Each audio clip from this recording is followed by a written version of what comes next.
komunikasi gitu. Jadi memang komunikasi yang menenangkan itu ya sesuai dengan apa yang dicontohkan Rasulullah kan. Baginda Rasulullah itu nggak suka dengan pernah dengar nggak namanya hadis Ummu Dzar'in.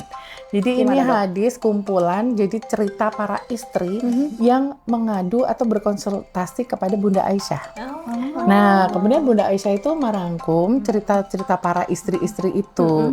Jadi ada 11 wanita yang dirangkum oleh Bunda Aisyah, ini tentang gaya komunikasi juga. Nah, Masya Allah. jadi Oke. Obrolan Ruang Tamu. Assalamualaikum warahmatullahi wabarakatuh, sahabat-sahabat obrolan ruang tamu. Di kesempatan hari ini senang sekali kita berjumpa kembali dalam obrolan ruang tamu. Iya, biar kalau openingnya itu kan kita kayak kompak sedang solo vokal ya. Tiga itu apa sih? Trio. Trio benar. Boleh gini ya. Tapi bukan trio kwek-kwek. Iya, apa yang sedang kita obrolin sekarang ini adalah materi tentang komunikasi yang menenangkan dalam rumah tangga. Kadang bukan kata-kata kasar yang melukai, tapi nada tinggi di antara dua pasangan yang saling lelah. Gitu ya. Jadi kadang-kadang mungkin sebenarnya bukan masalah kata-kata yang kasar ya, tapi Nada suara juga penting. solmisasi gitu loh.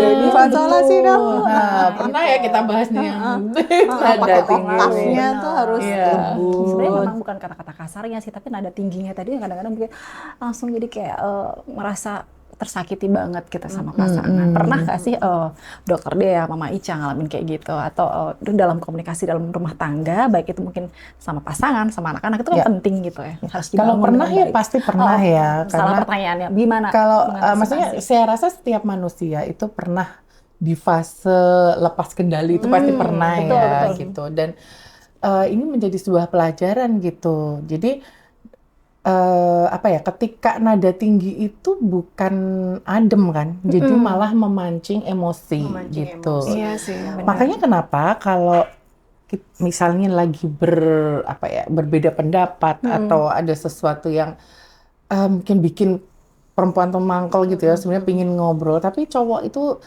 kalau suasana panas dia suka diam, gitu kan? Karena sebenarnya ingin ngademin perasaan dulu dan ngademin pikiran dulu, karena kan kalau kita emosi tuh otak berpikir kita memang nggak bisa mikir dengan baik. Betul. Jadi ketika diam itu sebenarnya memberi kesempatan otak kita untuk mikir sebaiknya itu kalimat apa yang mau aku sampaikan. Kemudian nada itu kalau kita sudah lebih tenang, tentu nada bicaranya akan berbeda. Sama-sama mungkin ngomong mungkin gini ya, misalkan ya, iya aku minta maaf, tapi iya aku minta maaf. Iya. Oh ya, beda banget ya. Kontennya sama-sama minta maaf, tapi nadanya iya maafin aku ya, sama iya maafin aku gitu kan ya. Betul. Itu udah maknanya itu udah beda udah banget dan berbeda. pasti responnya beda ya kan, Mama Betul, Icing. betul. Karena kan komunikasi itu selain juga kata-kata, tata kalimat, bahasa tubuh, kemudian nada suara, itu kan semuanya memang termasuk pada alat-alat komunikasi. Jadi kadang-kadang misalnya diam nih, tetapi kontak matanya, terus warna raut muka ya, atau warna muka, gesturnya, gesture itu juga sebetulnya menyampaikan pesan. Makanya kita juga harus hati-hati. Kadang-kadang kita maunya diem tuh tenang ya kan, tetapi kalau bahasa tubuhnya gerusa-gerusuh, naruh apa jeblok gitu kan, terus nafasnya aja. Udah kayak gitu kan, Hembusan nafas saja sudah itu tanda memberikan nih. warna, Iya, benar, memberikan benar. kesan komunikasi gitu. Jadi memang komunikasi yang menenangkan itu ya sesuai dengan apa yang dicontohkan Rasulullah kan. Baginda Rasulullah itu nggak suka dengan sesuatu yang kasar ya. Kasar itu kan juga nanti relatif gitu. Mungkin ada orang-orang di berbagai belahan dunia tertentu atau di suku tertentu biasa tuh ngomong tinggi, ngomong kasar, misalnya kayak ada kata binatang tuh, misalnya sehari-hari itu kita kan dengar ya, anak-anak muda sekarang suka anjrit ya, gitu. Itu maksudnya apa sih? Apakah itu awalnya dia mau ngomong anjing atau apa kan gitu ya? Itu kan kadang-kadang normalisasi yang sebetulnya itu nggak normal gitu ya, dan stop menormalisasi kata-kata kasar menjadi bahasa sehari-hari, apalagi di dalam pernikahan. Baginda Rasulullah aja sampai bilang bahwa orang yang paling baik itu adalah orang yang paling baik kepada keluarganya, dan aku adalah orang yang paling baik kepada keluargaku. Nah, kadang-kadang kita keluar rumah ramah sama teman-teman kita, kemudian kita memberikan yang terbaik untuk mereka, senyuman, kemudian perform performa yang terbaik, tapi ternyata pada saat di rumah itu udah tinggal lelah-lelahnya aja. Nah ternyata ini nggak boleh Iya, gitu. iya, Nah betul, saya pun betul. sebetulnya juga melakukan perubahan itu sedikit demi sedikit setelah saya tahu ilmunya gitu kan, Kak Zuli dan Iya, Dokter Bea. Kalau betul. dulu kita entertainer ya emang di rumah tuh tempatnya kita melepas lelah, kalau Ya keluar udah. kita perform karena kita kerja Iya, ya, kita jadi- MC, kita jadi orang siaran, lain kita gitu ya. tampil gitu. Tapi ternyata di rumah itu kita juga harus sama. memberikan perform yang bagus, baik gitu. gitu. Nah itu ya Saya memang juga ingat betul tuh ketika energinya harus suami itu juga luar bilang biasa. gini, kamu kalau di depan anak-anak mahasiswamu keren banget, public speaking kamu bagus, tapi giliran kamu sama anak-anak kamu, ya ampun berapa oktav itu. Iya nggak sih? Tapi kan ya tetap ya, karena mungkin atensi kita adalah untuk anak-anak yang susah dibangunin, susah untuk belajar. Itu kan memang harus ada komunikasinya seperti apa gitu. Tapi kembali lagi tadi ke masalah public speaking ya, Mam, ya memang para suami juga memang butuh belajar public speaking karena teori-teori komunikasi itu kan tadi pada public speaking yang betul ya. Masalah tadi gesturnya seperti apa, nadanya seperti apa, pemilihan diksi atau kalimat aja juga itu kadang-kadang suami tidak sadar bahwa diksi yang dia sampaikan itu kurang menyentuh hati, kurang mengenakan kurang gitu loh. memvalidasi. Kadang-kadang perempuan kan butuh didengerin aja gitu Iya, ya. betul. Memang komunikasi ini jadi salah satu pilar banget untuk mewujudkan keluarga yang sakinah mawaddah warohmah. Gitu. Betul, Memang betul. Komunikasi yang menenangkan, terutama di dalam rumah tangga itu apa ya, salah satu ikhtiar ya untuk kita menciptakan pernikahan yang bahagia, yang barokah lah. Ya, Benar-benar. sesuai dengan Memang ridha aku Allah. juga merasakan sekali ya masalah intonasi aja gitu. Membicarakan hal yang sensitif pun, maksudnya misalnya apa ya? Yalah, dalam rumah tangga kan kita sering hal-hal yang penting, krusial, sensitif tuh harus kita sampaikan gitu ya.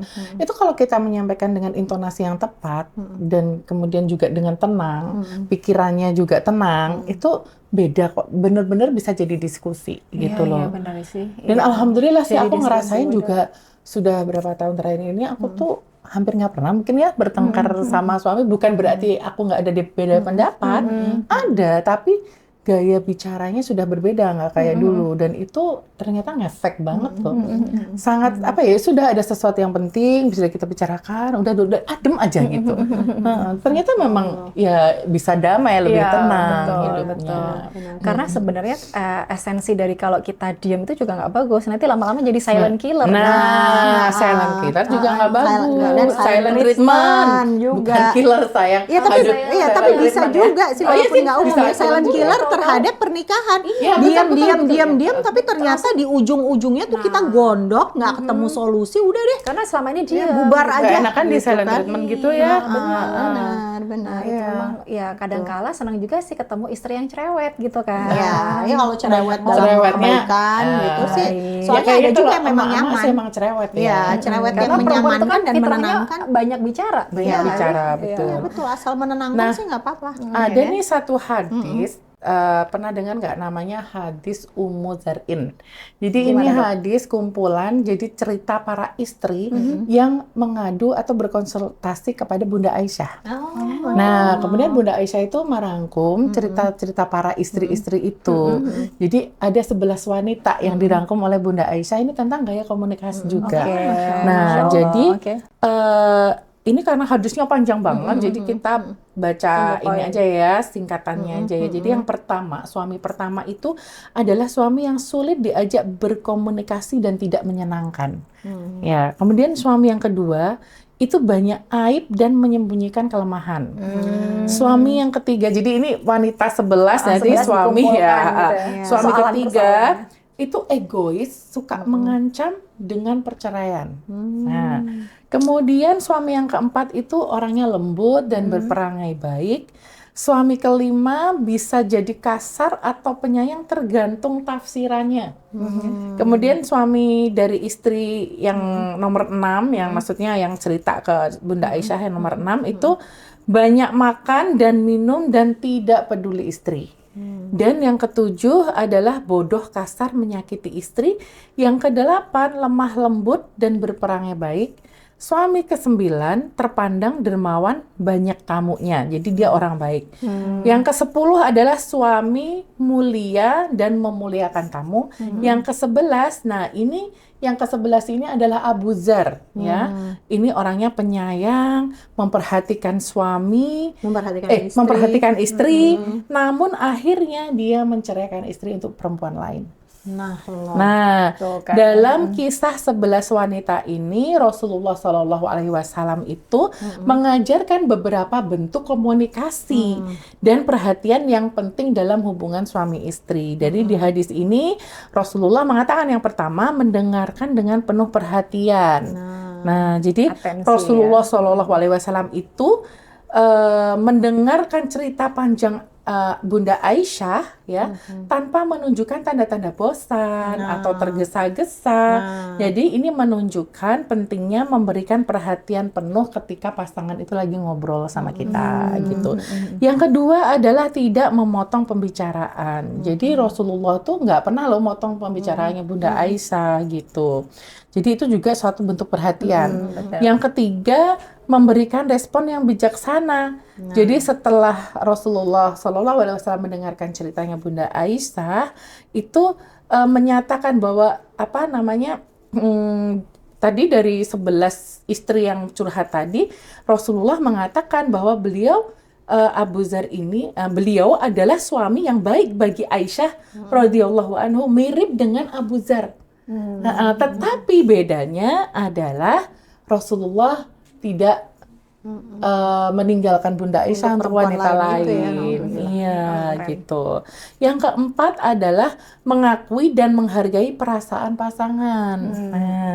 Beliau memahami dan menghargai perasaannya Bunda Aisyah gitu. Bahkan ketika Bunda Aisyah itu membandingkan beliau dengan tokoh dalam cerita-cerita itu, ya Rasulullah ini menunjukkan empati gitu loh dan mengakui perasaan pasangannya. Validasi itu penting bagi perempuan. Yang kelima, menunjukkan kasih sayang dengan menyatakan seperti ini. Aku bagimu seperti Abu Dzar bagi Ummu Dzar. Rasulullah SAW menunjukkan kasih sayang dan perhatian khusus kepada Aisyah, membuat Bunda Aisyah itu merasa dicintai dan dihargai.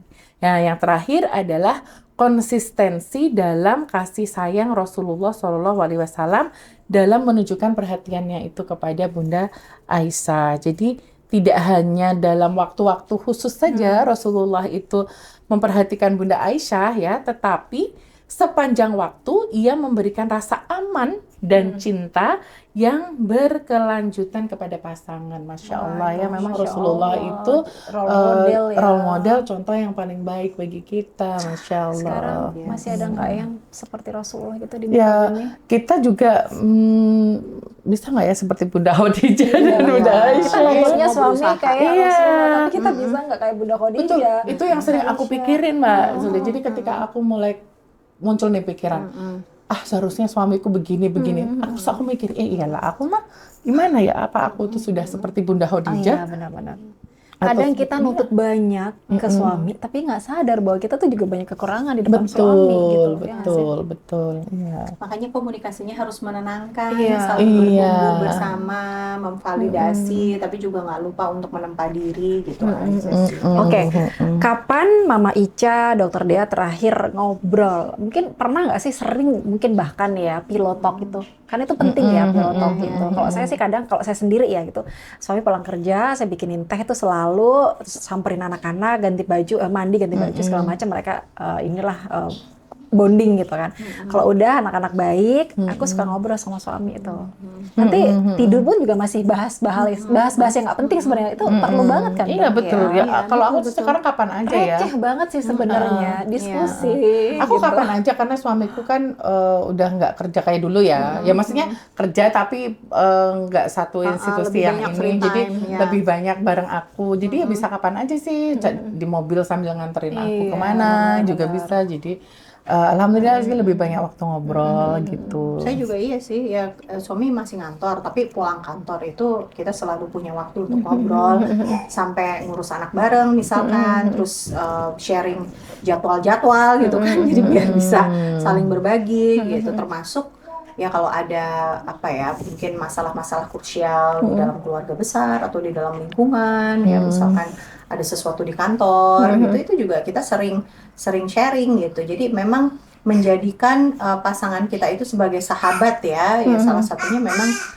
dengan membiasakan komunikasi yang tadi menenangkan itu. Dan itu sebetulnya proses pembelajaran sih kalau saya pribadi ya, karena dulu kan sebelum hijrah itu kan memang terbiasa dengan lingkungan karir, lapangan, ketemu temen cowok cewek ya keras aja gitu. Jadi sama pasangan tuh nggak biasa apa ya berlemah lembut atau saling menenangkan tuh dulu tuh saya nggak terbiasa. Tetapi kan semakin alhamdulillah Allah mudahkan, ilmu juga mudah untuk kita cari, terus ya udah deh akhirnya menerapkan ilmu itu ya by day itu alhamdulillah bisa gitu. Jadi misalnya kayak mengkritik tetapi yang dikedepankan itu adalah penghargaan, itu juga nanti akan berbeda gitu loh daripada kita betul-betul hanya fokus pada kritik ya. Misalkan akan ada ya satu momen gitu misalnya kita memang ingin memberi masukan, saling mengkritisi misalkan gitu, tetapi bukan kritik kan gitu. Jadi awalnya harus ada penghargaan dulu gitu, lalu benar, seperti apa gitu. Jadi betul. karena gini sebenarnya manusia itu pada saat di dunia pernikahan itu kan bukan berarti mereka stuck gitu. Oh ya gue begini ya udah begini, terima gue begini gitu. Kita akan lebih suka juga, dan fitrahnya manusia itu kan dia bertumbuh gitu, dia berkembang, dia lebih baik dari hari ke hari gitu. Jadi memang evaluasi itu kan pasti ada ya. Tapi bagaimana kita memberikan kalimat-kalimat yang penuh dengan penghargaan, bisa menambah rasa percaya diri dia gitu ya di tengah dunia yang juga nggak baik-baik saja sekarang kan. Kadang-kadang laki-laki itu juga butuh validasi, mereka butuh sorot mata kekaguman dari diri kita gitu, di suara-suara yang menenangkan gitu kan. Sama seperti pada saat baginda Rasulullah menerima wahyu itu kan dia pulang ke rumah justru Bunda Khadijah yang menenangkan dia kan gitu. Itu nggak yang nuduh macam-macam atau nggak yang tambah khawatiran gitu ya. Pentingnya kita belajar sih itu. Tapi kadang-kadang kalau di rumah tuh kita kan kayak butuh validasi gitu, tapi kayak suami tuh kayak nggak memperhatikan, kayak cuek aja. Tapi ternyata saya baru tahu ketika ternyata suamiku tuh bangga punya istri aku gitu. Ada teman yang menceritakan itu. Oh, tapi kalau di depanku kayak cuek-cuek kayak siapa sih, kayak gengsi gitu loh, kayak ternyata bukan Mbak Zuli aja ya. Cowok-cowok emang kayak begitu. Cowok-cowok. Ya gini kan memang ada bakok ya laki-laki ada itu. ego. Jadi mereka tuh nggak mau kelihatan kayak itu bakok ya, kayak mas muji-muji kita gitu. Tapi di belakang begitu, di depan kita sih kayak cuek-cuek gitu ya. Tapi sebenarnya ada kebanggaan. Betul. Terus jadi kayak melting. Serius? Beneran? Abis kan kemarin ngomongin kamu loh. Bangga banget ya istri kamu. Oh ya, terus jadi kayak berbunga-bunga. Aku makin cinta sama kamu. Semoga kita bisa mewujudkan komunikasi yang menenangkan deh. Ya, memang juga harus kita selalu menyadari ya bahwa pernikahan itu suatu ibadah, dan pernikahan itu memang penuh dinamika, ya kan? Betul. Kita menikah, apakah kita menikah untuk bahagia? Ya tentu kita semua punya cita-cita ingin bahagia dalam pernikahan kita. Tapi kita ingat bahwa yang namanya bahagia itu ya satu paket dengan juga rasa sedih, ada kedukaan, ada ujian, bahkan mungkin kadang-kadang merasa menderita gitu ya. Itu semua adalah dinamika yang memang ada dalam pernikahan. Maka kalau kita tidak kembali lagi kepada hakikat pernikahan itu adalah ibadah, bahwa semua Masya Allah ya dengan dinamika pernikahan itu semua itu memang ibadah yang kalau kita menghadapi semua dengan keimanan, itu maka ya nilainya itu adalah pahala gitu loh. Benar. Masya Allah ya, Allah itu bahkan kita cuman berpegangan tangan aja dengan pasangan udah menggugurkan dosa-dosa. Gampang banget nggak sih? Itu ya Allah. Udah nanti harus berpegangan tangan deh, karena tunggu ya di rumah darling. Kayaknya sebelum komplain sama pasangan gitu ya. Jadi kalau ada yang mau dikomplainkan atau ada masalah pegang tangan dulu, servis dulu, servis first gitu ya. Nggak jadi debat ya, nggak jadi debat ya, maklumi.